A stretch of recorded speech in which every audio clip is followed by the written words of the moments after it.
Depuis quelques semaines, dans les rues de Pékin, le masque est devenu l'accessoire indispensable des habitants et de leurs chiens. Des Chinois, inquiets pour la santé de leurs animaux de compagnie, depuis l'annonce d'un premier cas de Covid-19, détecté à faible dose chez un chien à Hong Kong. Pour ce vétérinaire, rien d'anormal, car l'animal vivait confiné avec sa maîtresse, atteinte de la maladie, et qu'il ne présentait aucun symptôme. La fièvre, chez le chien, c'est au-dessus de 39 degrés. Hein, voilà. Comme là, 38,6, ça c'est tout à fait normal. Pour l'heure, tout laisse donc penser que l'épidémie actuelle ne se transmet qu'entre humains. Oui, on peut faire des bisous à son chien, à son chat. Hein.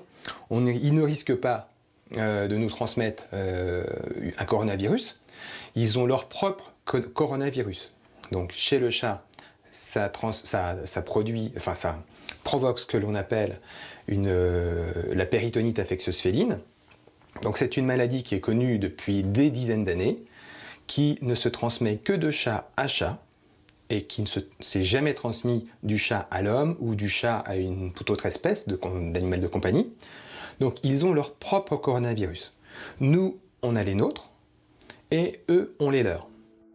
Pourtant, le Covid-19 aurait bien été transmis initialement à l'homme par un animal. Pour le moment, pas encore de certitude.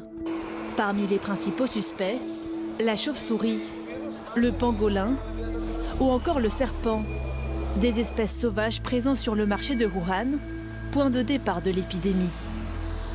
Mais selon le vétérinaire, la transmission interespèces reste très rare.